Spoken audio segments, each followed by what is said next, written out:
നമ്മൾ self care എന്ന് പഠിപ്പിക്കുന്നത് സൺസ്ക്രീനും മോയ്സ്ചറൈസറും ഫേസ് വാഷും പിന്നെ ലിപ്സ്റ്റിക്കും കൂടുന്ന സ്കിൻ കെയർ ആണ്. അത് സെൽഫ് കെയർ അല്ലത്. എനിക്ക് വല്ലാതെ ദേഷ്യം ഇങ്ങനെ പതഞ്ഞു പൊങ്ങുന്ന സമയത്ത് ഞാൻ എന്നെ എങ്ങനെയാണൊന്ന് ഹാൻഡിൽ ചെയ്യുക, ഞാൻ അകപ്പെട്ടിരിക്കുന്ന ഈ പ്രയാസത്തിന് എങ്ങനെയാണ് പുറത്ത് കിടക്കുക, എൻ്റെ മനസ്സിലുള്ളത് ധൈര്യപൂർവ്വം ഒരാളോട് ഞാൻ എങ്ങനെയാ പറയാ, മോശം ബന്ധങ്ങളും ശരിയായ ബന്ധങ്ങളും എങ്ങനെയാണ് ഞാൻ തിരിച്ചറിയാം. നമ്മൾ ബസ്സിലൊക്കെ ഒരുപാട് കണ്ടുകൊണ്ടിരിക്കുന്നതാണ് ഈ പിന്നെ ലൈംഗികാതിക്രമം കുട്ടികളോടാണെങ്കിലും പിന്നെ ആൺകുട്ടികളോടാണെങ്കിലും കാണിക്കാറുണ്ട്. പക്ഷെ പൊതുവേ ഞാൻ ഒബ്സർവ് ചെയ്തിട്ടുള്ളത് അതിൽ കൂടുതൽ പ്രതികരിക്കുന്നത് പെൺകുട്ടികളാണ്. പെൺകുട്ടികൾ പബ്ലിക്കായിട്ട് പ്രതികരിക്കും, ആൺകുട്ടികൾ അത് സഫർ ചെയ്യും. ഞാൻ മാത്തമാറ്റിക്സ് പഠിച്ചത് സ്കൂളിൽ നിന്നല്ല, എൻ്റെ ഉമ്മയുടെ അടുത്ത് നിന്നാണ്. ഒരു കുഞ്ഞ് വളരുമ്പോഴേ ഒരു പാരൻറ്റിന് എന്തൊക്കെ സ്വപ്നങ്ങളായിരിക്കും ആ കുട്ടിയെ പറ്റി ഉണ്ടാവുക? നിങ്ങൾക്ക് നിങ്ങളുടെ കുഞ്ഞുങ്ങളെ പറ്റി എന്തൊക്കെ ആഗ്രഹങ്ങളാണ് ഉണ്ടാവുക? പലപ്പോഴും ആഗ്രഹങ്ങളെ നമ്മൾ ഈ അക്കാഡമിക് സക്സസ്സിലേക്ക് മാത്രം ചുരുക്കി കാണാറുണ്ട്. പക്ഷെ അത് മാത്രമായിരിക്കില്ല ഒരു രക്ഷിതാവിന് ഉണ്ടാവുന്ന ആഗ്രഹം. ഇന്നത്തെ കാലത്ത് ആഗ്രഹത്തെക്കാൾ കൂടുതൽ രക്ഷിതാക്കൾക്ക് കുട്ടികൾ വളരുമ്പോൾ ആശങ്കയും പേടിയുമാണ്. നമ്മളിങ്ങനെ ഈ അക്കാദമിക മത്സരങ്ങൾക്കിടയിൽ പോലും ചില ഒറ്റപ്പെട്ട പാരൻസ് പറയുന്നുണ്ട്, പഠിച്ചില്ലെങ്കിലും കുഴപ്പമില്ലായിരുന്നു, വേറെ ഒന്നിനും പോയി ചാടാതിരുന്നാൽ മതിയായിരുന്നു. അത്ര പേടിയോടും ഭയാശങ്കയോടും കൂടിയാണ് ഇന്നത്തെ കാലത്ത് മക്കളെ വളർത്തുന്നത്. പണ്ടായിരുന്നെങ്കിൽ നമുക്ക് പാരൻസും സ്കൂളും കുട്ടികൾ വളരുന്ന ചുറ്റുപാടും അത്രയേ ഉള്ളായിരുന്നു കുട്ടികളെ സ്വാധീനിക്കുന്ന ഘടകങ്ങൾ. ഇന്ന് പാരൻസിന് കുട്ടികളുടെ മേലുള്ള സ്വാധീനം വളരെ കുറവും ഈ ലോകത്തിന് കുട്ടികളുടെ മേലുള്ള സ്വാധീനം വളരെയധികം കൂടുതലുമാണ്. ഇതിലെ ഏറ്റവും വലിയ പ്രശ്നം എന്താണെന്ന് വെച്ച് കഴിഞ്ഞാൽ കുട്ടികൾക്ക് ഈ ശരി തെറ്റുകൾ വേർതിരിച്ചെടുക്കാനുള്ള സാധ്യതകളും അവസരങ്ങളും ഈ പുതിയ ലോകത്ത് വളരെ കുറവാണെന്നുള്ളതാണ്. അപ്പം അത്ര നന്നായി കുട്ടികളെ ഗൈഡ് ചെയ്താൽ മാത്രമേ കുട്ടികൾക്ക് ഇന്നത്തെ കാലത്ത് അതിജീവനം സാധ്യമാവുള്ളൂ. അത്ര വെല്ലുവിളികൾ നിറഞ്ഞൊരു ലോകത്താണ് അവർ ജീവിച്ചുകൊണ്ടിരിക്കുന്നത്. പക്ഷെ നിങ്ങൾ നോക്കൂ, കുട്ടികൾ അവരുടെ ഒരു ദിവസത്തിലെ ഏറ്റവും കൂടുതൽ സമയം ചെലവഴിക്കുന്നത് സ്കൂളിലാണ്. അവരുടെ ജീവിതത്തിലൊരു നീണ്ട കാലം അവർ ചെലവഴിക്കുന്നത് ഈ വിദ്യാഭ്യാസം നേടാൻ വേണ്ടിയിട്ടാണ്. ഒരു കുട്ടി ജീവിതത്തിൽ അനുഭവിക്കുന്ന ഒരു പ്രയാസത്തെ പോലും കൈകാര്യം ചെയ്യാനുള്ള ഒരു തരി പോലും, ഒരു തുള്ളി വിദ്യാഭ്യാസം പോലും നൽകാൻ നമ്മളെ സിസ്റ്റത്തിന് സാധിക്കുന്നില്ലല്ലോ. മനുഷ്യൻ ഒരുപാട് ഇമോഷൻസ് ഉള്ളൊരു ജീവിയാണ്. എൻ്റെ ഫീലിങ്സിനെ ഞാൻ എങ്ങനെയാണ് മാനേജ് ചെയ്യുക? എനിക്ക് വല്ലാതെ ദേഷ്യം ഇങ്ങനെ പതഞ്ഞു പൊങ്ങുന്ന സമയത്ത് ഞാൻ എന്നെ എങ്ങനെയാണൊന്ന് ഹാൻഡിൽ ചെയ്യുക, ഞാൻ അകപ്പെട്ടിരിക്കുന്ന ഈ പ്രയാസത്തിന് എങ്ങനെയാണ് പുറത്ത് കിടക്കുക, എൻ്റെ മനസ്സിലുള്ളത് ധൈര്യപൂർവ്വം ഒരാളോട് ഞാൻ എങ്ങനെയാണ് പറയുക, മോശം ബന്ധങ്ങളും ശരിയായ ബന്ധങ്ങളും എങ്ങനെയാണ് ഞാൻ തിരിച്ചറിയാം? ഇതൊക്കെ മനസ്സിലാക്കാൻ ഒരു കുട്ടിയെ ആരാണ് ഇന്നത്തെ കാലത്ത് സഹായിക്കുക? ആകെയുള്ളത് കുട്ടികളുടെ ഭാഗത്ത് നിന്ന് എന്തെങ്കിലും വീഴ്ച വരുമ്പോൾ നമ്മൾ രക്ഷിതാക്കളും അധ്യാപകരും അവരെങ്ങനെ തിരുത്താനും ഒക്കെ ശ്രമിച്ചുകൊണ്ടിരിക്കും. അതെങ്ങനെയാണ് തിരുത്തേണ്ടത്, എങ്ങനെയാണ് കറക്റ്റ് ചെയ്യേണ്ടതെന്ന് നമുക്ക് അറിയാതാവുമ്പോൾ നമ്മൾ അവരെ കുറ്റപ്പെടുത്തിക്കൊണ്ടിരിക്കും. കുറ്റപ്പെടുത്തിയിട്ടും നമ്മൾ ആഗ്രഹിക്കുന്ന വിധത്തിൽ കുട്ടികളുടെ ഭാഗത്തുനിന്ന് മാറ്റങ്ങളില്ല എന്ന് കാണുമ്പോൾ നമ്മൾ ഒരു കാലത്തിനെയും ഒരു സമൂഹത്തിനെയും ഒരു ജനറേഷനെയും ആകെപ്പാടെ അങ്ങ് കുറ്റപ്പെടുത്തിയിട്ട് തള്ളിക്കളയുക എന്നുള്ള നിലപാടിലേക്ക് നമ്മൾ പോവുക. ഞാൻ പലപ്പോഴും ആലോചിക്കാറുണ്ട്, ആരെങ്കിലും ഇതിനെപ്പറ്റി ആലോചിക്കുന്നുണ്ടോ, ചിന്തിക്കുന്നുണ്ടോ, ഇതിനൊരു പരിഹാരം വേണ്ടേ? ഇതിൽ പിന്നെ പൊതുവേ മനുഷ്യനെ കറക്റ്റ് ചെയ്യാനായിട്ട് അഡ്വൈസാണ് നമ്മൾ സ്വീകരിക്കുന്ന ഒരു രീതി എന്ന് പറഞ്ഞാൽ വെർബൽ കമ്മ്യൂണിക്കേഷനിൽ കൂടിയിട്ട് മനുഷ്യന്മാരെ കറക്റ്റ് ചെയ്യാം എന്നുള്ളതാണ്. പക്ഷെ അങ്ങനെ കഴിയില്ലല്ലോ. ഇപ്പോൾ നമുക്കൊരു രോഗം വന്ന് നമ്മൾ ഹോസ്പിറ്റലിലേക്ക് പോയാൽ ഡോക്ടർ മെഡിസിൻ നൽകുന്നതോടൊപ്പം തന്നെ വേറെ കുറച്ച് ഇൻസ്ട്രക്ഷൻസ് നൽകും, വ്യായാമമായിട്ടാണെങ്കിലും വെള്ളം കുടിക്കുന്നതായിട്ടാണെങ്കിലും. അപ്പോൾ ഇങ്ങനെ ഈ കുട്ടി അനുഭവിക്കുന്ന ചലഞ്ചിന് വെർബൽ കമ്മ്യൂണിക്കേഷൻ കൊണ്ട് മാത്രം കറക്റ്റ് ആവുമായിരുന്നെങ്കിൽ നമ്മളെ സൊസൈറ്റിക്ക് ഇന്ന് വേൾഡിലെ നമ്പർ 1 സൊസൈറ്റി ആയിപ്പോയാൽ. അത്രമാത്രം കമ്മ്യൂണിക്കേഷൻസ് ഉണ്ട്. ഇപ്പോൾ യൂട്യൂബിലൊക്കെ നോക്കിക്കഴിഞ്ഞാൽ വെർബൽ കമ്മ്യൂണിക്കേഷൻസ് മാത്രമേ ഉള്ളൂ. റീൽസ് ആയിട്ടും പിന്നെ യൂട്യൂബ് ചാനലുകളായിട്ടൊക്കെ വരുന്നുണ്ട്. അപ്പോൾ വെർബൽ കമ്മ്യൂണിക്കേഷൻ കൊണ്ട് ഒരു മനുഷ്യന്റെ തോട്ടൊന്ന് പ്രൊവോക്ക് ചെയ്യാൻ പറ്റിയായിരിക്കും. പക്ഷേ കുറച്ച് നേരത്തേക്ക് ചേഞ്ച് കൊണ്ടുവരാൻ കഴിയില്ല. ഈ ചേഞ്ച് കൊണ്ടുവരണമെന്നുണ്ടെങ്കിൽ അവൻ ഒന്നെങ്കിൽ അവൻ ജീവിക്കുന്ന സിറ്റുവേഷൻ ഒന്ന് മാറി പുതിയ സിറ്റുവേഷനിലേക്ക് എത്തണം. അത് ഒരുപക്ഷെ കുട്ടികളെ കൊണ്ട് നടക്കുന്ന കേസായിരിക്കില്ല. കാരണം ഒരു കാലഘട്ടം വരെ അവർ പാരൻസിന് അണ്ടറിലൊക്കെ പോകാനാണ്. എല്ലാ പാരൻസിനും അത് അഫോർഡബിൾ ആകില്ല. പിന്നെ അവർക്കില്ലെങ്കിൽ ഇവർ പ്രാക്ടീസ് ചെയ്യേണ്ട കാര്യങ്ങൾ ഇവർക്ക് എക്സ്പീരിയൻസ് ചെയ്യാൻ കഴിയും. അതിനുള്ള അവസരങ്ങൾ വളരെ കുറവാണ്. ഒരു സമയത്ത് കേരളത്തിൽ ഇങ്ങനെയുള്ള അവസരങ്ങൾ ഉണ്ടായിരുന്നു. ഇപ്പം പണ്ടൊക്കെ ഉണ്ടായിരുന്ന ഓണക്കളികളൊക്കെ നമ്മൾ ആലോചിച്ച് നോക്കി കഴിഞ്ഞ് കഴിഞ്ഞാൽ അവിടെ ഉണ്ടായിരുന്ന ഓണക്കളികളിൽ കൂടിയിട്ട് ഇവർ കുറേ കൂട്ടായ്മകളും പഴയ കളികളും ചിരികളും ഇവർ എക്സ്പീരിയൻസ് ചെയ്യുമായിരുന്നു. ഇന്ന് അതൊക്കെ വേറെ ട്രെൻഡ് മാറിയിട്ട് ഒരു 2 ടീം അംഗങ്ങളുടെ ബലം കാണിക്കുന്ന കളികളായിട്ട് അത് മാറിയപ്പോഴത്തേക്ക് അവിടെ എക്സ്പീരിയൻസ് ഇല്ലാതെയായി മാറി. അപ്പോൾ കുട്ടികളെ ചേഞ്ച് ചെയ്യാനായിട്ട് ഒരു പാരന്റിന് കഴിയുന്നത് സംഗതികൾ ഫസ്റ്റ് എനിക്ക് പറയാനുള്ളത് വെർബൽ കമ്മ്യൂണിക്കേഷനിൽ നമ്മൾ കറക്റ്റ് ചെയ്യാമെന്ന് നമ്മൾ ധരിക്കാതിരിക്കുക എന്നുള്ളതാണ്. വെർബൽ കമ്മ്യൂണിക്കേഷൻ നടക്കില്ല. അപ്പോൾ എക്സ്പീരിയൻസ് കൊടുക്കണം. അപ്പോൾ എക്സ്പീരിയൻസ് കൊടുക്കണമെന്നുണ്ടെങ്കിൽ ഒരു പാരന്റിന് ട്രസ്റ്റ് ഉണ്ടാവണം ഒരു പ്ലാറ്റ്ഫോമിൽ. എൻ്റെ കുട്ടി എല്ലാ സ്ഥലത്തേക്കും അയക്കാൻ ഞാൻ ആഗ്രഹിക്കുമല്ലോ. വളരെ ജെനുവിനായിട്ടും കുട്ടികളുടെ സൈക്കോളജി അറിയുന്ന, കുട്ടികളുമായിട്ട് ഇടപഴകിക്കൊണ്ടിരിക്കുന്ന ഒരു ട്രസ്റ്റുള്ള ഒരു ടീം ഉണ്ടെങ്കിൽ പാരന്റ്സ് അവിടേക്ക് കുട്ടികളെ അയക്കുക എന്നുള്ളതാണ്. എന്ത് എക്സ്പീരിയൻസസ് ആണ് കുട്ടികൾക്ക് ആ നിലക്ക് കിട്ടേണ്ടത്? ആ കുട്ടികൾക്ക് കിട്ടേണ്ടതെന്ന് വെച്ച് കഴിഞ്ഞാൽ ഇപ്പോൾ ഒരു കുട്ടിയുടെ 8ാം ക്ലാസ്സിൽ പഠിക്കുന്ന ഒരു കുട്ടിയാണെങ്കിൽ ഇവൻ്റെ ലൈഫിൽ അനുഭവിക്കുന്ന പ്രശ്നങ്ങളുണ്ട്. അത് നമ്മൾ രാവിലെ ഇവൻ എഴുന്നേൽക്കുന്നത് മുതൽ ഞാൻ ഇന്ന് എന്ത് ഫുഡ് കഴിക്കണം, അവിടെ ഒരു ഡിസിഷൻ മേക്കിംഗ് ഉണ്ട്. ഫുഡ് കഴിക്കുമ്പോൾ ഞാൻ എപ്പോൾ എഴുന്നേൽക്കണം അവിടെ നിന്ന് ആരംഭിക്കുന്നുണ്ടല്ലോ. അവിടെ ഒരു ഡിസിഷൻ മേക്കിംഗ് ഉണ്ട്. ഞാൻ എപ്പോഴും എഴുന്നേൽക്കണം, എഴുന്നേറ്റ് കഴിഞ്ഞ് ഞാൻ ഫസ്റ്റ് എന്ത് ചെയ്യണം. എനിക്ക് വേണമെങ്കിൽ മൊബൈലിൽ സ്ക്രോൾ ചെയ്യാം, എനിക്ക് വേണമെങ്കിൽ കുറച്ച് നേരം അവിടെ കിടന്നുറങ്ങാം, ഇല്ലെങ്കിൽ എൻ്റെ ആരോഗ്യത്തിന് വേണ്ടിയിട്ട് കുറച്ച് വ്യായാമം ചെയ്യാം, സൈക്കിൾ ചവിട്ടാൻ പോകാം, കളിക്കാൻ പോകാം, പാരൻസിനെ ഹെൽപ്പ് ചെയ്യാം, വീട്ടു ജോലികൾ ചെയ്യാം, തലേന്ന് പഠിച്ച പോർഷൻസ് റിവിഷൻ ചെയ്യാം. പക്ഷെ ഇതെൻ്റെ ചോയ്സ് അനുസരിച്ചാണ്. അപ്പോൾ ഇവിടെ എന്ത് ചോയ്സ് എടുക്കണം എന്നുള്ള ആ ഡിസിഷൻ മേക്കിങ്ങിൽ കുട്ടിക്ക് ഒരു ട്രെയിനിങ് കിട്ടേണ്ടതുണ്ട്. അപ്പോൾ ഇത് നമ്മൾ പൊതുവേ ചെയ്യുന്നത് നീ രാവിലെ എഴുന്നേറ്റ് വെള്ളം കുടിക്കണം, ഇത് ചെയ്യണം എന്ന് പറഞ്ഞു കൊടുക്കലാണ്. ഒരു ദിവസം ചെയ്യും, 2 ദിവസം ചെയ്യും, പക്ഷെ 3-ാം ദിവസം വീണ്ടും പഴയതുപോലെ തന്നെ കുട്ടി കിടന്നുറങ്ങുന്നുണ്ടാവും. അപ്പോൾ ഇത് കുട്ടിയെ പഠിപ്പിക്കേണ്ടത് ഡിസിഷൻ മേക്കിങ്ങിൽ ഞാൻ എൻ്റെ സെൽഫിന് പ്രയോറിറ്റി കൊടുക്കണം. എനിക്ക് ഏറ്റവും ഇമ്പോർട്ടൻ്റ് എൻ്റെ സെൽഫ് കെയർ ആണ്. അപ്പോൾ ഇത് കുട്ടിയെ ചെറുപ്രായത്തിലെ നമ്മൾ സെൽഫ് കെയർ എന്ന് പഠിപ്പിക്കുന്നത് സൺസ്ക്രീനും മോയ്സ്ചറൈസറും ഫേസ് വാഷും ലിപ്സ്റ്റിക്കും കൂടുന്ന സ്കിൻ കെയർ ആണ്. അത് സെൽഫ് കെയർ അല്ലത്. അതൊന്ന് മാർക്കറ്റ് കോർപ്പറേറ്റ് കൊണ്ടുവന്നിട്ടുള്ളൊരു ടെർമിനോളജിയാണ്. ഇതാണ് ദിസ് ഈസ് സെൽഫ് കെയർ. ഇതല്ല സെൽഫ് കെയർ. സെൽഫായിട്ട് കാണുന്നത് നമുക്ക് ഇൻവിസിബിൾ ആയിട്ടുള്ള എൻ്റെ ബോഡി പാർട്ടിലുള്ള 2-3 ഓർഗൻസിനെ ഞാൻ കെയർ ചെയ്യുക എന്നുള്ളതാണ്. എൻ്റെ ബ്രെയിൻ, എൻ്റെ മൈൻഡിനെയൊക്കെ ഞാനൊന്ന് കെയർ ചെയ്യുക എന്നുള്ളതാണ്. അപ്പം അതിനാവശ്യമാകുന്ന രൂപത്തിലുള്ള കാര്യങ്ങൾ ചെയ്യാതിരിക്കാം, അത് ചോയ്സാണ്. അത് ചെയ്യണമെങ്കിൽ അത് ഒരു ഡിസിഷൻ മേക്കിംഗ് ആണ്. അപ്പോൾ ഇത് കുട്ടിയെ പഠിപ്പിക്കണം. ഞാൻ അവിടെ നിന്ന് സ്കൂളിലേക്ക് വരുമ്പോൾ എൻ്റെ ബസ് യാത്രയിൽ എനിക്ക് ചിലപ്പോൾ ഒരു അനാരോഗ്യകരമായിട്ടുള്ളൊരു എക്സ്പീരിയൻസ് ഉണ്ടായി. എൻ്റെ ബോഡി പാർട്ടിൽ ആരെങ്കിലും ടച്ച് ചെയ്തു, ഞാൻ എങ്ങനെ റിയാക്ട് ചെയ്യണം. ഇത് കുട്ടി റിയൽ ലൈഫിൽ അനുഭവിക്കുന്ന ഒരു ഇതാണ്. ഞാൻ ഇങ്ങോട്ട് വന്നപ്പോൾ എൻ്റെ കയ്യിലേക്ക് ഒരാൾ ഒരു പൊതി തന്നു, ഞാൻ എങ്ങനെ അത് റിയാക്ട് ചെയ്യണം. അപ്പോൾ അവിടെയൊക്കെ വരുന്ന ഈ ഡിസിഷൻ മേക്കിങ്ങും കമ്മ്യൂണിക്കേഷൻ, എഫക്റ്റീവ് കമ്മ്യൂണിക്കേഷൻ. സ്കൂളിലേക്ക് വരുമ്പോൾ അപ്പോൾ നമ്മൾ ടീച്ചേഴ്സിനോട് വിഷ് ചെയ്യാത്തതിന് നമ്മൾ ഈ കുട്ടികൾ ഒരുപാട് പറയാറുണ്ട്. ഞങ്ങൾ ടീച്ചേഴ്സിൻ്റെ പരാതി, പുതിയ കുട്ടികൾ ഞങ്ങൾ ക്ലാസ്സിലേക്ക് വരുമ്പോൾ എഴുന്നേൽക്കുന്നില്ല, പകുതി പേര് എഴുന്നേൽക്കും, പകുതി പേര് കുമ്പിട്ട് നിൽക്കും, പകുതി പേര് എഴുന്നേൽക്കുന്നില്ല എന്നുള്ള പരാതികളുണ്ട്. നേരെ മറിച്ച് ഇത് കുട്ടിയിൽ കൊടുക്കേണ്ട ഒരു എഡ്യൂക്കേഷൻ ഉണ്ട്. ഈ ഇപ്പോഴത്തെ കുട്ടികളെ സംബന്ധിച്ചിടത്തോളം കണ്ടിന്യൂസ് ആയിട്ട് ഒരു പ്രവൃത്തി ചെയ്യാൻ അവർക്ക് താല്പര്യമില്ല. അപ്പോൾ നമ്മൾ സ്കൂളിലൊക്കെ ശ്രദ്ധിച്ചു കഴിഞ്ഞാൽ പ്ലഡ്ജിൽ നമ്മൾ പണ്ട് കൈ ഇങ്ങനെ വെച്ചിരുന്ന, അപ്പോൾ കുട്ടികൾക്ക് അത് വെക്കാൻ ഇൻട്രസ്റ്റ് ഇല്ല. അത് എന്ന് പറഞ്ഞിട്ട് അവർ പ്ലഡ്ജിനെ റെസ്പെക്ട് ചെയ്യുന്നില്ല എന്ന് നമുക്ക് പറയാൻ കഴിയില്ല.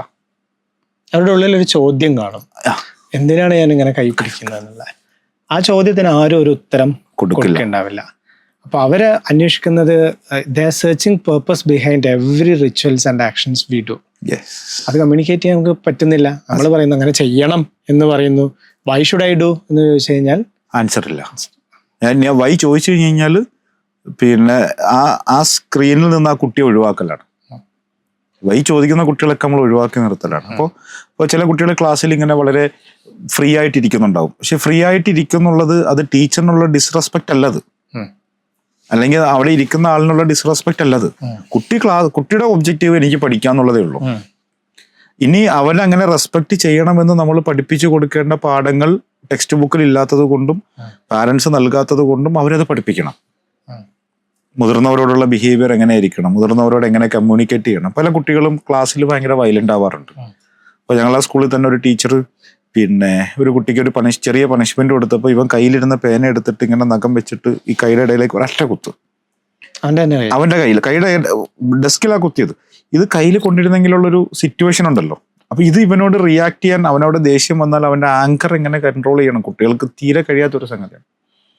ഇമോഷൻസ് എങ്ങനെ കൺട്രോൾ ചെയ്യണമെന്നറിയില്ല. അവരുടെ ബോഡിയിൽ വ്യത്യസ്തമായ സീസൺ മാറുന്നതനുസരിച്ച് ഇമോഷൻസ് മാറിക്കൊണ്ടിരിക്കും. കഴിക്കുന്ന ഫുഡിനനുസരിച്ചിട്ട് ഇമോഷൻസ് മാറിക്കൊണ്ടിരിക്കും. അല്ല, അഡലസന്റ് പ്രായം എന്ന് പറയുന്നത് വളരെയധികം ഇമോഷണലി ഓവർവെർമിംഗ് ആയിട്ടുള്ള സമയമാണ്, ഫിസിക്കലി ആ നിലക്കുള്ള ചേഞ്ചസ് ബോഡിയിൽ ഉണ്ടായിക്കൊണ്ടിരിക്കുന്ന സമയമാണ്. പിന്നെ നമ്മളെ ഫുഡ് ഹാബിറ്റ്, അതിനെ സപ്പോർട്ട് ചെയ്യുന്ന ഫുഡ് ഹാബിറ്റാണ് ഇന്ന് കേരളത്തിൽ അവൈലബിൾ ആയിട്ടുള്ളത്.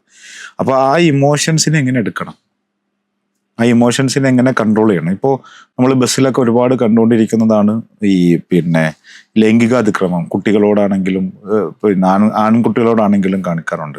പക്ഷെ പൊതുവേ ഞാൻ ഒബ്സർവ് ചെയ്തിട്ടുള്ളത് അതിൽ കൂടുതൽ പ്രതികരിക്കുന്നത് പെൺകുട്ടികളാണ്. പെൺകുട്ടികൾ പബ്ലിക്കായിട്ട് പ്രതികരിക്കും, ആൺകുട്ടികൾ അത് സഫർ ചെയ്യും.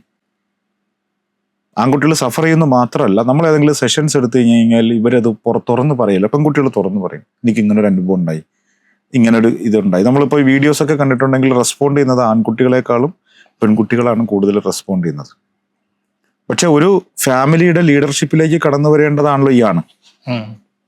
ഒരു സമയത്ത് ഇവൻ ഫാമിലിയുടെ റോൾ മോഡലായിട്ട് ലീഡർഷിപ്പിലേക്ക് വരേണ്ട ആളാണല്ലോ. അപ്പോൾ ഇവന്റെ ഈ റെസ്പോണ്ട് ചെയ്യാതിരിക്കുന്ന സിറ്റുവേഷൻ ഇവന്റെ ലൈഫിൽ മുഴുവൻ ഉണ്ടാകും. അത് ഏതോ ഒരു സമയത്ത് ഈ കുട്ടി ചോദ്യം ചോദിച്ചപ്പോഴത്തേക്ക് വായടക്കാൻ പറഞ്ഞിട്ടുള്ള എക്സ്പീരിയൻസ് നിന്നിട്ടുള്ള പേടിച്ചിട്ടായിരിക്കും ഈ കുട്ടി ചോദ്യം ചോദിക്കാത്തത്. സോ അപ്പോൾ അവന് റെസ്പോണ്ട് ചെയ്യാൻ പഠിപ്പിക്കണം, എമ്പതറ്റിക്കലി റെസ്പോണ്ട് ചെയ്യാൻ പഠിപ്പിക്കണം. ഇങ്ങനെ കമ്മ്യൂണിക്കേഷൻ്റെ സ്കില്ലാകട്ടെ, ഡിസിഷൻ മേക്കിംഗ് ആകട്ടെ. പിന്നെ കുട്ടികളെ സംബന്ധിച്ചിടത്തോളം സ്ട്രെസ്സിൻ്റെ ഒരു വേൾഡിലാണല്ലോ അവർ കഴിയുന്നത്, അത് പറയാൻ കഴിയില്ലല്ലോ. അമർ, അപ്പോൾ ഞാൻ ആലോചിക്കുന്നത് ഇതിപ്പോൾ നമ്മളൊരു പാഠപുസ്തകം വെച്ച് പഠിപ്പിക്കാൻ പറ്റുന്ന ഒരു കാര്യമല്ല, അല്ല ബൈഹാർട്ട് ചെയ്യേണ്ട ഒരു കാര്യമല്ല, അല്ല. ഇത് ഒരു കുട്ടി ഇന്റേണലൈസ് ചെയ്യേണ്ട, ആ കുട്ടിയുടെ ജീവിതത്തിന്റെ ഭാഗമായി നടക്കേണ്ട ഒരു പ്രോസസ്സാണ്. അതെ. എങ്ങനെ നമ്മളത് കുട്ടികളിലേക്ക് എത്തിക്കും? അത് ഒരു ബാലൻസിങ് വരുത്തേണ്ടതുണ്ട് ആദ്യം കുട്ടിയെ സംബന്ധിച്ചിടത്തോളം. നമ്മൾ കുട്ടിയുടെ ഹെൽത്തൊക്കെ നോക്കി നമ്മൾ ബാലൻസ് ചെയ്യാറുണ്ട്. അപ്പോൾ ഇത് കുട്ടികളിലേക്ക് നമുക്ക് എത്തിക്കാനായിട്ട് ഈ ബാലൻസിങ്ങിൽ ഇൻഡിവിജ്വലി ഇവൻ എവിടെയാണ് വേണ്ടതെന്ന് ആദ്യം ഫൈൻഡ് ഔട്ട് ചെയ്യുക. നമുക്കൊരു ഗ്രൂപ്പ് ഓഫ് സ്റ്റുഡൻസ് ഉണ്ടെങ്കിൽ, ഒരു 10 കുട്ടികളുണ്ടെങ്കിൽ, ഓരോ കുട്ടിക്കും ഇതിനകത്ത് ഓരോ നീഡായിരിക്കും ഉണ്ടാവാം. അപ്പോൾ ശരിക്കും ഇവൻ വളർന്നു വന്ന ഫാമിലി, ഇവന്റെ ജീവിച്ച സിറ്റുവേഷൻ, ഇവന് കിട്ടിയ എഡ്യൂക്കേഷൻസ് അനുസരിച്ചിട്ട് ഇതിന്റെ നീഡ് വ്യത്യാസമായിട്ടുണ്ടാവും. ഓരോ കുട്ടിയും എക്സ്പീരിയൻസ് ചെയ്യുന്ന ചലഞ്ചും ഡിഫറെന്റ് ആയിരിക്കും. ഇത് ആദ്യം ഫൈൻഡ് ഔട്ട് ചെയ്യണം. ഇത് ഫൈൻഡ് ഔട്ട് ചെയ്യുകയും ചെയ്തിട്ട്, പക്ഷെ ഇവർക്കൊരു കോമൺ ചലഞ്ച് ഉണ്ടാവും, പ്രായത്തിൻ്റെതായിട്ടുള്ള ചലഞ്ച്. ആ കോമൺ ചലഞ്ചിനെ നമ്മൾ ഒരു 2 days ക്യാമ്പിൽ കൂടിയിട്ട് നമ്മൾ അഡ്രസ്സ് ചെയ്യണം. അഡ്രസ്സ് ചെയ്യുമ്പോൾ എന്താണെന്ന് വെച്ച് കഴിഞ്ഞാൽ, ക്യാമ്പ് എന്ന് പറയുമ്പോൾ ഡെഫിനറ്റ്ലി ഒരു എന്റർടൈൻമെന്റ് ഓറിയന്റഡ് ആയിരിക്കണം. കുട്ടികളെ സംബന്ധിച്ചിടത്തോളം ഇതുവരെയുള്ള ട്രെയിനിങ് നടത്തിയ എക്സ്പീരിയൻസ് നിന്ന് എനിക്ക് മനസ്സിലായിട്ടുള്ളത്, 10 മിനിറ്റ് കൂടുതൽ ഒരു സ്ഥലത്ത് ഇരിക്കാൻ പറഞ്ഞാൽ അവർക്ക് ക്യാമ്പ് ബോറായി. സെയിം ടൈമിൽ 1 മണിക്കൂർ കണ്ടിന്യൂസ് ആയിട്ട് ആക്ടിവിറ്റി ചെയ്യാൻ പറഞ്ഞാൽ അവർ ഭയങ്കര വൈബ്രന്റ് ആണ്. അറ്റൻഷൻ സ്പാൻ വളരെ കുറവാണ്. പക്ഷെ അവരുടെ ഓൾ ബോഡി എൻഗേജ്ഡ് ആയിട്ട് വരുന്ന, ഞാനിപ്പോൾ ലാസ്റ്റ് ഒരു സെഷൻ വയനാട് ചെയ്തിരുന്നു. അത് കൊച്ചിൻ പബ്ലിക് സ്കൂളിലെ ഒരു 25 കുട്ടികൾക്കുള്ള ലീഡർഷിപ്പിന്റെ പ്രോഗ്രാം ആയിരുന്നു. എനിക്ക് അമേസിംഗ് ആയിട്ട് തോന്നിയത്, ആ കുട്ടികളെ കുറിച്ച് തോന്നിയത് എന്താണെന്ന് വെച്ച് കഴിഞ്ഞാൽ, ഇവർ രാവിലെ ട്രക്കിങ്ങിന് പോയി, 3:30 എഴുന്നേറ്റ് ട്രക്കിങ്ങിന് പോയിട്ട് 8 o'clock ഇവർ വെന്യൂവിലെത്തുന്നത്. 8 o'clock എത്തിയിട്ട് ബ്രേക്ക്ഫാസ്റ്റ് ഒക്കെ കഴിച്ച് 9:30 കുട്ടികൾ സെഷനിൽ കയറിയിട്ട് 1:30 ആയത് കുട്ടികൾ പറഞ്ഞില്ല, ഞാനും അറിഞ്ഞിട്ടില്ല. ശരിക്കും അവർക്ക് ഉറക്കം കിട്ടിയത് വളരെ കുറഞ്ഞ സ്പാനേ ഉറക്കം കിട്ടിയിട്ടുള്ളൂ. അപ്പൊ അവിടെ ഒരു ആക്ടിവിറ്റി, ഞാൻ ഒരു സെഷൻ എടുത്തത് ഒരു PPT വെച്ചിട്ടൊക്കെയാണ് സെഷൻ എടുത്തിരുന്നെങ്കിൽ കുട്ടികളിരുന്ന് ചെയറിലിരുന്ന് ഉറങ്ങിയനെ.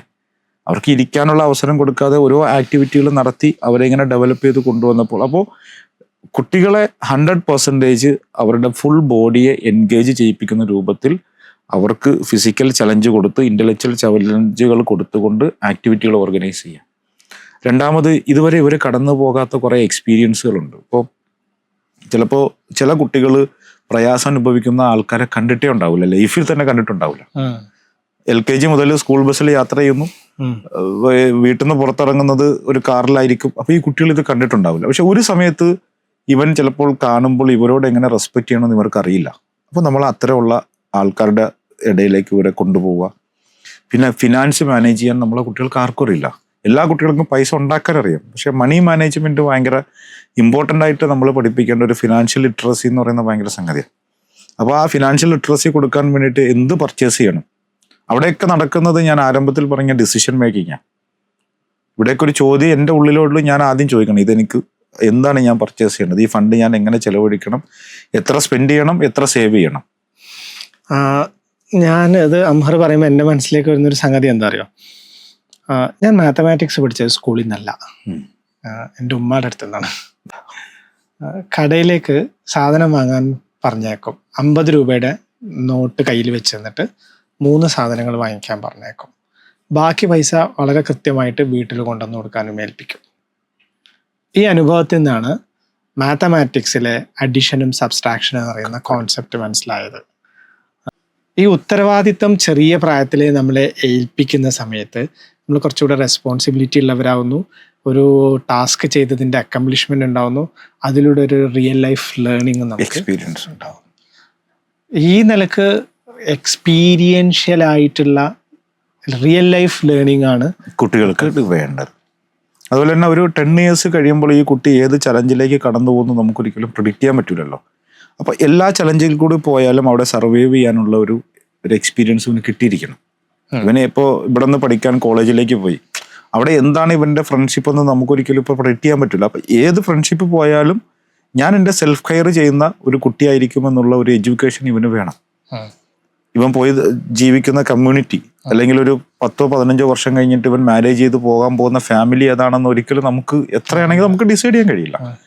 എവിടെ എത്തിയാലും ഇവൻ്റെ വാല്യൂസും ഇവൻ്റെ ഫാമിലിയും ടേക്ക് കെയർ ചെയ്യുന്ന ഒരു നല്ലൊരു കുട്ടിയായിട്ടും നല്ലൊരു മനുഷ്യനായിട്ടും വളരണമെങ്കിൽ അത്തരം എക്സ്പീരിയൻസുകൾ ഇവൻ്റെ ഉള്ളിൽ കിട്ടണം. സ്വന്തത്തെ തിരിച്ചറിയുന്ന ഒരാൾക്ക് മാത്രമല്ലേ ഞാൻ എൻ്റെ വാല്യൂ എന്താണെന്ന് തിരിച്ചറിയാൻ കഴിയുള്ളൂ.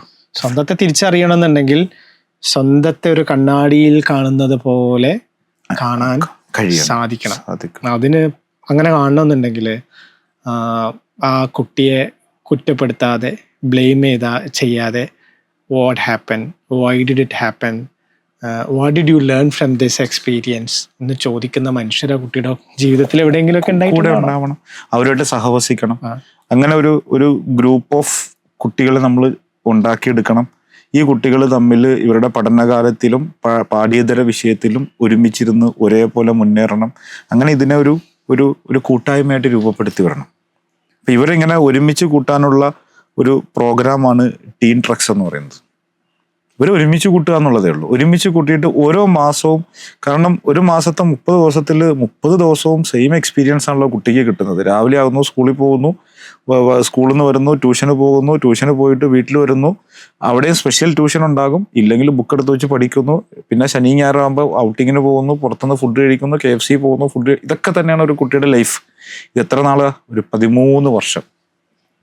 അപ്പോൾ അതിന് പകരം മാസത്തിലൊരു 2 days പുതിയ എക്സ്പീരിയൻസ് കിട്ടുക, പുതിയ ടേസ്റ്റുകൾ ശീലിക്കുക, പുതിയ ആൾക്കാരുമായിട്ട് സഹവസിക്കുക, പുതിയ ഇടത്ത് പോയിട്ടൊന്ന് താമസിക്കുക. നമ്മളെപ്പോലെ അല്ലാത്ത വ്യത്യസ്തരായ മനുഷ്യരെ, വ്യത്യസ്തമായ ജീവിത ശീലങ്ങളെ, രീതികളെ, സംസ്കാരങ്ങളെയൊക്കെ അടുത്തിടപഴകാനും അതായിട്ട് സഹവസിക്കാനും അവസരം ഉണ്ടാവും. ഇപ്പോൾ CBSE അങ്ങനെ ഒരു കൾച്ചറൽ എക്സ്ചേഞ്ച് പ്രോഗ്രാം CBSE നടപ്പിലാക്കുന്നുണ്ട്. ഭയങ്കരമായിട്ട് എനിക്ക് ഇഷ്ടപ്പെട്ടൊരു പ്രോഗ്രാമാണ്. അതായത് ഈ നാട്ടിൽ നിന്ന് കുറച്ച് കുട്ടികൾ വേറൊരു സ്റ്റേറ്റിലേക്ക് പോവാം, അവിടെ ആ സ്കൂളിലുള്ള 10 കുട്ടികളായിട്ട് ഇവർ കമ്മ്യൂണിക്കേറ്റ് ചെയ്തിട്ടുണ്ട്. അപ്പോൾ ഇവിടെ നിന്ന് പോകുന്ന 10 കുട്ടികളെ അവരുടെ വീട്ടിൽ അവരെ അഡോപ്റ്റ് ചെയ്യുക, അവിടെ കുറച്ച് ദിവസം താമസിച്ചിട്ട് ആ കൾച്ചർ ലേൺ ചെയ്യുക, അതിൻ്റെ പ്രൊജക്റ്റ് തയ്യാറാക്കുക.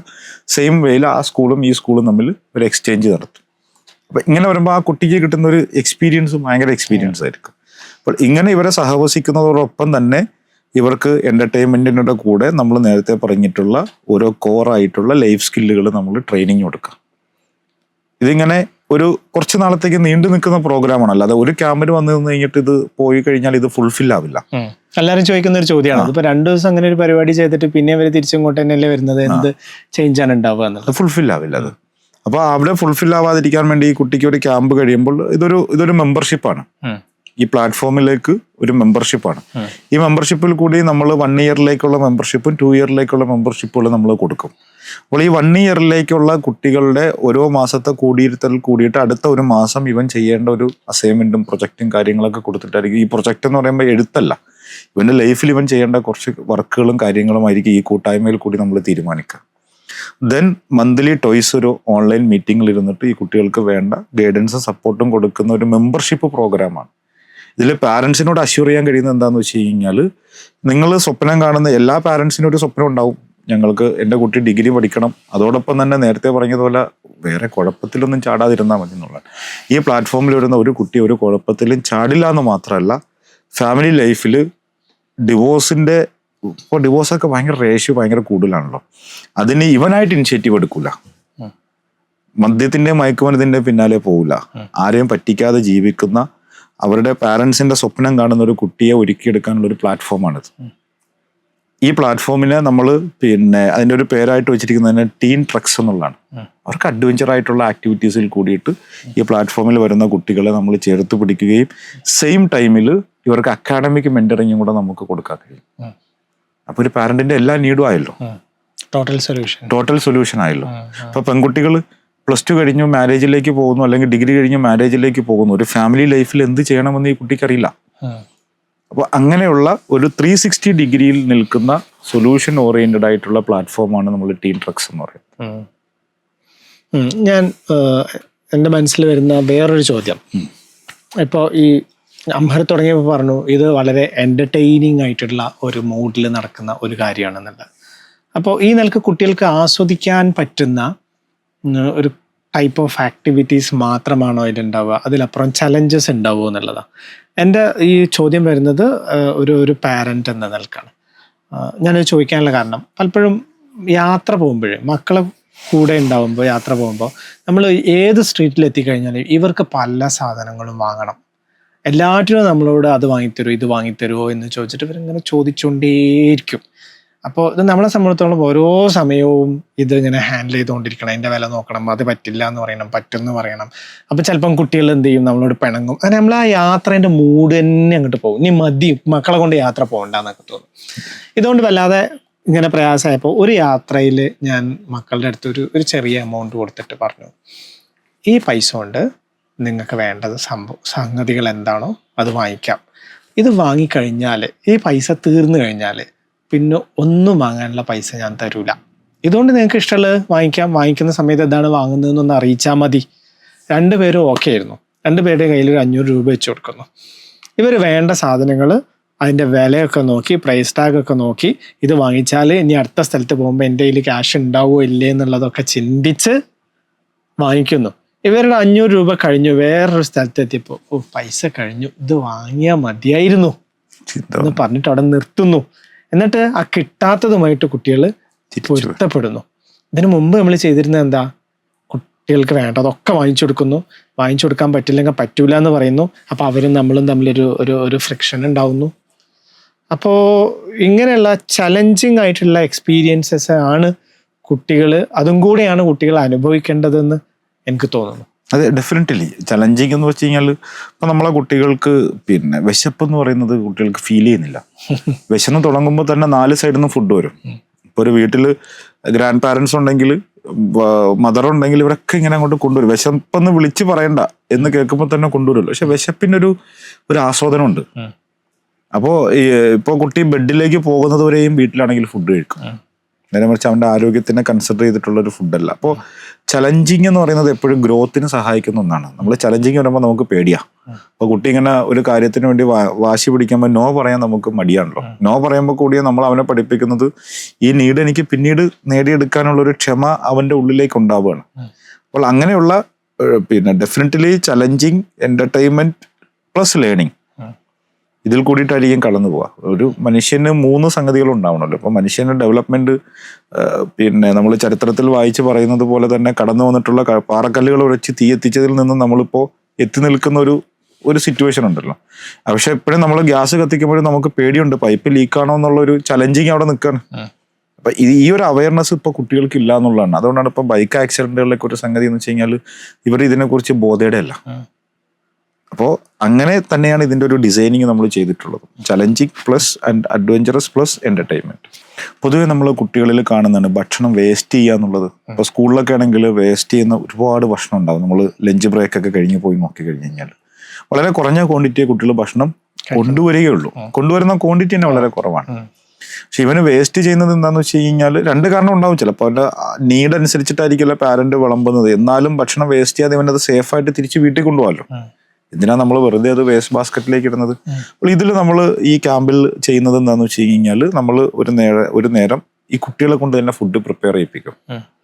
കുട്ടികളെ ഫുഡ് പ്രിപ്പയർ ചെയ്യുമ്പോഴത്തേക്ക് നമുക്ക് ലിമിറ്റഡ് സാധനങ്ങളെ നമ്മൾ കൊടുക്കുള്ളൂ. അവരുടെ ആവശ്യത്തിനുള്ള ഫുഡ് തയ്യാറാക്കാൻ നമ്മൾ ട്രെയിൻ ചെയ്യിപ്പിക്കുള്ളൂ. പക്ഷെ ആവശ്യത്തിനുള്ള ഫുഡ് തയ്യാറാക്കുമ്പോൾ പരസ്പരം ഷെയർ ചെയ്യാനും അത് കംപ്ലീറ്റ് ചെയ്യാനും വേസ്റ്റ് ചെയ്യാതിരിക്കാനും പിന്നെ ഈ ഫുഡ് പ്രിപ്പയർ ചെയ്യുന്നതിൽ ഒരു പെയിൻ ഉണ്ട്. പിന്നെ നമ്മളെ കയ്യിലേക്ക് വരുന്ന ഫുഡ് പ്രൊഡക്റ്റുകൾക്ക് പിന്നിലൊരു വലിയ പെയിൻ വേറെ ഉണ്ട്. ഇപ്പോൾ നമ്മൾ കഴിക്കുന്ന അരിയെക്കുറിച്ച് നമ്മൾ പറയുകയാണെങ്കിൽ ഈ അരി പല കൈകളിൽ കൂടിയിട്ടും പിന്നെ പല കാലുകളിൽ ചവിട്ടിയ മണ്ണിൽ കൂടിയിട്ട് കടന്നു വന്നിട്ടുള്ളൊരു അരിയുണ്ട്. ഈ അരിയാണ് ഞാൻ ഈ കളയുന്നത് എന്നുള്ളൊരു ബോധം ആ സെഷനിൽ കൂടിയിട്ട് ഈ കുട്ടിക്ക് കിട്ടും. എനിക്ക് ഉറപ്പ് നൽകാൻ കഴിയും, അങ്ങനെ ഒരു കുട്ടി ട്രെയിൻ ചെയ്ത് വന്നു കഴിഞ്ഞ് കഴിഞ്ഞാൽ പിന്നെ അവൻ ഫുഡ് വേസ്റ്റ് ആക്കില്ല. 2, അവൻ്റെ തൊട്ടടുത്തിരിക്കുന്ന ആളുടെ പ്ലേറ്റിലേക്ക് കൊണ്ട് നോക്കാൻ ഇവനെ പഠിപ്പിക്കണം. ഇപ്പോൾ സ്കൂളിൽ എപ്പോഴും ചില കുട്ടികൾക്ക് ഉണ്ടാകുന്ന ഒരു ഇൻസെക്യൂരിറ്റി എന്താണെന്ന് വെച്ച് കഴിഞ്ഞാൽ ലഞ്ച് ബോക്സ് തുറക്കാൻ മടിയാണ്. കാരണം ഇപ്പുറത്തിരിക്കുന്നവരൊക്കെ നല്ല വിഭവങ്ങൾ കൊണ്ടുവരുമ്പോൾ എൻ്റെ വീട്ടിൽ കൊണ്ടുവരുന്ന വിഭവം അതിൽ കുറവാണെങ്കിൽ ഫുഡ് കഴിക്കാത്ത കുട്ടികൾ എനിക്കറിയാം, ഇവരെടുക്കില്ല ലഞ്ച് ബോക്സ്. നമ്മളിത് സിനിമയിലൊക്കെ കാണാറുണ്ടെങ്കിലും റിയൽ ലൈഫിൽ നടക്കുന്ന സംഗതിയാണ്. അപ്പൊ ഇപ്പുറത്തിരിക്കുന്ന കുട്ടിക്ക് കൊടുക്കേണ്ട എഡ്യൂക്കേഷൻ എന്താന്ന് വെച്ച് കഴിഞ്ഞാൽ ഇവനെ കൂടി കൺസിഡർ ചെയ്യാന്നുള്ളതാണ്. ഇവനെ കൺസിഡർ ചെയ്യണം. അപ്പൊ അവനെ ഫുഡിലും, ഒരു മനുഷ്യനെ ഫുഡിൽ കൺസിഡർ ചെയ്യാൻ കഴിഞ്ഞു കഴിഞ്ഞാൽ പിന്നെ അവനിൽ ഉണ്ടാകുന്ന ക്വാളിറ്റി ദ ബെസ്റ്റ് ക്വാളിറ്റി ആയിരിക്കുമല്ലോ. കാരണം ഇൻവിസിബിൾ ആയിട്ട് ഹാർട്ട് ഈസ് ഷെയർഡ്. അതുപോലെ അവന് ഫുഡ് നീഡാണെന്ന് ഞാൻ റീഡ് ചെയ്തെടുക്കുന്നതാണല്ലോ, എനിക്ക് അവൻ പറയുന്നില്ലല്ലോ. അപ്പൊ അവനെ അത്ര ഉൾക്കൊള്ളാൻ എനിക്ക് കപ്പാസിറ്റി ഈ കുട്ടിക്ക് കൊടുക്കുക എന്നുള്ളത് ഈ ഒരു സെഷനിൽ കൂടി നടക്കുകയാണ്. പിന്നെ അതിൻ്റെ കൂടെ തന്നെ ഒരു മദർ എടുക്കുന്ന ചലഞ്ച് എന്താണെന്ന് കുട്ടി പഠിക്കുകയാണ്. അപ്പോൾ നിങ്ങൾ ആലോചിച്ച് നോക്കൂ, വളരെ ഒരു നേരത്തെ ഫുഡ് തയ്യാറാക്കുമ്പോൾ ഈ കുട്ടി പഠിക്കുന്ന ലേണിങ്സ് എത്രത്തോളമാണ്. ഇത് ലേണിങ്സ് എല്ലാം കുട്ടിയെ കൊണ്ട് ചെയ്യിപ്പിച്ച് അവരെ കൊണ്ട് പറയിപ്പിച്ചിട്ടായിരിക്കും നമ്മൾ ഈ ക്യാമ്പിൽ. ഇങ്ങനെ ഒരുപാട് ആക്ടിവിറ്റീസുകൾ നമുക്ക് കാണാൻ സാധിക്കും. എന്തുമാത്രം ഇമോഷണൽ മസിൽസ് ആയിരിക്കും കുട്ടിയിൽ ദിവസം കൊണ്ട് ഡെവലപ്പ് ചെയ്യുന്നത്. എന്തുമാത്രം റെസിലിയൻസും ക്ഷമയും എംപതിയും സെൽഫ് മാനേജ്മെന്റും ആയിരിക്കും കുട്ടി ഇതിലൂടെ ലേൺ ചെയ്യുന്നത്. ഇതൊക്കെ ലേൺ ചെയ്യാൻ വേണ്ടിയിട്ട് നമ്മൾ ഒരു ക്ലാസ് എടുത്തു കൊടുക്കുകയാണെന്നുണ്ടെങ്കിൽ എത്ര പഠിപ്പിച്ചാലാണ് ഇത് ഇതിലൂടെ കടന്നു പോകുമ്പോൾ കുട്ടി പോലും അറിയാതെ കുട്ടിയിൽ ആ ഷിഫ്റ്റ് ഉണ്ടാവും. ദൗർഭാഗ്യകരമായ ഒരു കാര്യം എന്താ അറിയോ, എനിക്ക് തോന്നുന്നത് CBSE ആണെന്ന് തോന്നുന്നത് സ്കൂളുകളിലെ ലൈഫ് സ്കിൽ എഡ്യൂക്കേഷൻ ഒരു വളരെ പ്രധാനപ്പെട്ട ഭാഗമായി എനിക്ക് പരിചയമുള്ള ഒരു സ്കൂള് വളരെ സീരിയസ് ആയിട്ട് ലൈഫ് സ്കിൽ എഡ്യൂക്കേഷൻ എടുത്തു. അതിന് വേണ്ടിയിട്ട് കൃത്യമായ ഒരു പീരീഡ് അലൊക്കേറ്റ് ചെയ്തു, ഒരു ടീച്ചർ അപ്പോയിന്റ് ചെയ്തു. അങ്ങനെ നല്ല രീതിയിൽ നടക്കുന്നുണ്ട്. അവിടെയുള്ള സ്കൂളിൻ്റെ പ്രിൻസിപ്പലിൻ്റെ ഒരൊറ്റ നിർബന്ധം, എന്തുകൊണ്ട് ലൈഫ് സ്കിൽ എഡ്യൂക്കേഷന് പരീക്ഷയില്ല. അപ്പോൾ ഈ ലൈഫ് സ്കിൽ എഡ്യൂക്കേറ്ററും പ്രിൻസിപ്പളും തമ്മിൽ അതിൻ്റെ പേരിൽ ഒരു ടഗ് ഓഫ് വാറൊക്കെ ഉണ്ടാവുന്നുണ്ട്. പക്ഷേ അയാൾക്കൊന്നും ചെയ്യാനാവുന്നില്ല. പ്രിൻസിപ്പളുടെ തീരുമാനം നടപ്പിലാവുകയാണ്, ലൈഫ് സ്കിൽസിന് പരീക്ഷ. അങ്ങനെ ഫിസിക്സും കെമിസ്ട്രിയും ഒക്കെ പരീക്ഷ ഉള്ള പോലെ ടൈം ടേബിൾ വന്നു. ലൈഫ് സ്കില്ലിന്റെ പരീക്ഷയാണ്. കുട്ടികൾ ഓരോരുത്തരും പോയിരുന്നിട്ട് പഠിക്കുകയാണ്. 6 elements of communication, the process of decision making എല്ലാവരും ബൈ ഹാർട്ട് പഠിച്ചിട്ടുണ്ട്. 6 steps of managing your anchor എല്ലാവരും വളരെ ഭംഗിയായിട്ട് എഴുതിയിട്ടുണ്ട്, മാർക്കും വായിച്ചിട്ടുണ്ട്. പാവം പ്രിൻസിപ്പൽ കരുതുന്നത് ഇത് പരീക്ഷയ്ക്ക് എഴുതുന്നതോട് കൂടിയിട്ട് എല്ലാവരും ലൈഫ് സ്കില്ലുള്ളവരായി എന്നുള്ള. ഒന്ന് ആലോചിച്ചൊക്കെ, ഒരു എഡ്യൂക്കേഷണൽ ഇൻസ്റ്റിറ്റ്യൂഷൻസിൻ്റെ ലീഡർഷിപ്പിൽ നിൽക്കുന്ന ഒരാൾക്ക് വളരെ ഇമ്പോർട്ടൻ്റ് ആയ ഒരു കാര്യത്തിൻ്റെ ന്യൂആൻസ്ഡ് ആയിട്ടുള്ള ആസ്പെക്ട് മനസ്സിലാക്കാൻ സാധിക്കുന്നില്ല. ഇങ്ങനെ തന്നെയാണ് മോറൽ എഡ്യൂക്കേഷൻ നടക്കുന്ന സ്കൂളുകൾ കുറേ ഉണ്ട്. ഈ മോറൽ എഡ്യൂക്കേഷനൊക്കെ പഠിപ്പിക്കുന്നത് ക്വസ്റ്റ്യൻസ് വെച്ച് ബൈഹാർട്ട് ചെയ്ത് പഠിപ്പിക്കാന്നുള്ളതാണ്. മോറൽ എഡ്യൂക്കേഷൻ കൊടുക്കുന്നത് അവൻ്റെ ലൈഫിലേക്ക് ഇത് പ്രാക്ടീസ് ചെയ്യാനാണല്ലോ. ഇപ്പോൾ ഫുഡ് മാനേഴ്സ് പല സ്കൂളുകളിലും എഴുതി പഠിപ്പിക്കും. ഫുഡ് മാനേഴ്സ് എഴുതി പഠിപ്പിക്കേണ്ടല്ലോ, ലഞ്ച് ടൈമിൽ ആ കുട്ടിയുടെ കൂടെ നിന്നിട്ട് ആ ഫുഡ് മാനേഴ്സ് പ്രാക്ടീസ് ചെയ്ത് പഠിപ്പിക്കേണ്ടതാണ്. അങ്ങനെ ഒരു മാസത്തിൽ ഒരു മാനേഴ്സ് വെച്ചിട്ട് സ്കൂളിൽ പഠിപ്പിച്ചു കഴിഞ്ഞാൽ കുട്ടികൾ എത്ര മാനേഴ്സാണ് പഠിക്കുക. അപ്പം ഇങ്ങനെ കുറേ സംഗതികൾ മിസ്സായി പോകുന്നുണ്ട്. പണ്ടൊക്കെ എന്ന് വെച്ച് കഴിഞ്ഞാൽ ഇത് നമുക്ക് ഒബ്സർവ് ചെയ്ത് പഠിക്കാമായിരുന്നു. ഇപ്പം നമ്മളെ രക്ഷിതാക്കൾക്ക് ഉണ്ടാകുന്നൊരു ഞങ്ങളിത് ഇങ്ങനെയൊന്നുമല്ലല്ലോ പഠിച്ചേ എന്നുള്ളൊരു ധാരണ വരും. പക്ഷെ അന്ന് ഇത് സൊസൈറ്റിയിൽ ഉണ്ടായിരുന്നു. നമ്മളെ എക്സ്പീരിയൻഷ്യലി ലിവ് ചെയ്യാനുള്ള അവസരം ഉണ്ടായിരുന്നു. വീട്ടിൽ കുറെ മെമ്പേഴ്സ് ഉണ്ടായിരുന്നു. ഇന്ന് വീട്ടിൽ എത്ര പേരാ ഉള്ളത്? ആ വീടിന്റെ വലിപ്പത്തിന് കുറവൊന്നുമില്ല, പക്ഷെ അകത്തുള്ള ജീവിക്കുന്ന മനുഷ്യന്മാർക്ക് എണ്ണം കുറവല്ലേ, ഇവർ ഒരുമിച്ചിരിക്കുന്നത് കുറവല്ലേ. അപ്പം ആ ഒരുമിച്ചിരിക്കാൻ കുറവുള്ളത് കൊണ്ട് പരസ്പരം സഹകരിക്കാനും ഇടപഴകാനും ഇവർക്ക് കഴിയുന്നില്ല. അപ്പൊ ഞങ്ങൾ ഇത് പഠിച്ചത് ക്യാമ്പിൽ പോയിട്ടല്ലല്ലോ, അതുകൊണ്ട് നീ അല്ലാതെ പഠിച്ചാൽ മതി എന്ന് പറഞ്ഞു കഴിഞ്ഞാൽ ഇവന് പഠിത്തം ഉണ്ടാവില്ല എന്നുള്ളതാണ്. ഇപ്പൊ നമ്മൾ ക്യാമ്പസിലൊക്കെ പഠിക്കുന്ന കുട്ടികളെ കണ്ടാൽ ചില കുട്ടികളെയൊക്കെ അവസ്ഥ കാണുമ്പോൾ സങ്കടം വരും. ഇപ്പൊ കഴിഞ്ഞ ദിവസം എൻ്റെ അനിയൻ പഠിക്കുന്ന കോളേജിൽ 2 കുട്ടികൾ പ്രോഗ്രാമിന്റെ ഇടയിൽ ക്യാമ്പസിൽ പറയാതെ ചായ കുടിക്കാൻ പോയി തിരിച്ചു വന്നപ്പോഴത്തേക്ക് ആക്സിഡന്റ് ആയി. ഒരു കുട്ടി അപ്പം തന്നെ മരണപ്പെട്ടു. ഇവരുടെ കയ്യിൽ ഹെൽമെറ്റ് ഉണ്ടായിരുന്നു, പക്ഷെ ഹെൽമെറ്റ് ഇവർ കയ്യിലായിരുന്നു ഇട്ടിരുന്നത്. അപ്പൊ ഇത് ഇങ്ങനെയുള്ള അനവധി നമ്മളെ പിന്നെ നമ്മളെ മനസ്സിനെ തകർത്ത് കളയുന്ന ഒരുപാട് വാർത്തകൾ ഇന്ന് കേരളത്തിൽ നടന്നുകൊണ്ടിരിക്കുകയാണ്. ഈ നടത്തൊക്കെയുള്ളൊരു പരിഹാരം തന്നെയാണ് നമ്മളുടെ ഈ ഒരു കൂട്ടായ്മ എന്ന് പറയുന്നത്. ഇതൊരു ഞാൻ പറയുന്നത് ഇത് സൊസൈറ്റി ഏറ്റെടുക്കുക എന്നുള്ളതാണ്. ഏറ്റെടുക്കുക എന്നുള്ളത് മാത്രമല്ല, കേരളത്തിന്റെ വ്യത്യസ്ത ഭാഗത്ത് ഇതിന്റെ വ്യത്യസ്തമായിട്ടുള്ള കൂട്ടായ്മകൾ രൂപീകരിച്ച് വരികയും ഇങ്ങനെ ഒരു കുട്ടികളെ നമുക്ക് ഡെവലപ്പ് ചെയ്തുകൊണ്ട് വന്നില്ലെങ്കിൽ ഈ കുട്ടികളിലെ ചലഞ്ചുകൾ ഫാമിലി ലൈഫിലേക്ക് ബാധിക്കും എന്നുള്ളതും, പിന്നെ 90% ഫാമിലി ഇഷ്യൂസിൻ്റെയും കാരണത്തിൻ്റെ ഒരു റോള് ഈ കുട്ടികളെ കൺട്രോൾ ചെയ്യാൻ കഴിയാത്തതിലായിരിക്കും. അപ്പോൾ അങ്ങനെ പാരൻസിന് ട്രസ്റ്റ് ചെയ്യാൻ കഴിയുന്ന, എഡ്യൂക്കേഷൻ ഇൻസ്റ്റിറ്റ്യൂഷന് ട്രസ്റ്റ് ചെയ്യാൻ കഴിയുന്ന, സൊസൈറ്റിക്ക് ട്രസ്റ്റ് ചെയ്യാൻ കഴിയുന്ന ഒരു പ്ലാറ്റ്ഫോമാണ് ടീൻ ട്രക്സ് എന്ന് പറയുന്നത്. ഇത് യഥാർത്ഥത്തിൽ എല്ലാ സ്കൂളുകളിലും, എല്ലാ ഗ്രാമങ്ങളിലും, വാർഡുകളിലും, മഹല്ലുകളിലും ഒക്കെ നടക്കുന്ന ഒരു കാര്യമാണ്. അങ്ങനെ വ്യാപകമായി ഗ്രാസ് റൂട്ട്സ് അടിസ്ഥാനത്തിൽ ഇത് നടന്നാൽ മാത്രമേ നമുക്കൊരു നല്ല തലമുറയെ വാർത്തെടുക്കാൻ സാധിക്കുള്ളൂ. ഈ കാലഘട്ടം ആവശ്യപ്പെടുന്ന യഥാർത്ഥ വർക്കാണ് ടീൻ ട്രക്സ് എന്നുള്ളതാണ് ഞാൻ മനസ്സിലാക്കുന്നത്. ഇത് വിജയിക്കേണ്ടത് നമ്മുടെയൊക്കെ ഈ കാലത്തിൻ്റെയും നമ്മൾ ജീവിക്കുന്ന സമൂഹത്തിൻ്റെയും ഒക്കെ ആവശ്യമാണ്. എല്ലാവരും ഒരേ മനസ്സോടെ ഏറ്റെടുക്കേണ്ട ഒരു പരിപാടിയായിട്ടാണ് എനിക്ക് തോന്നുന്നത്. പ്രകാശം പരക്കട്ടെ എന്ന് പറയുന്ന പോലെ ഈ പരിപാടി വ്യാപകമായിട്ട് എല്ലാവരും ഏറ്റെടുക്കുന്ന ഒരവസ്ഥ ഉണ്ടാവട്ടെ എന്ന് ആഗ്രഹിക്കുന്നു.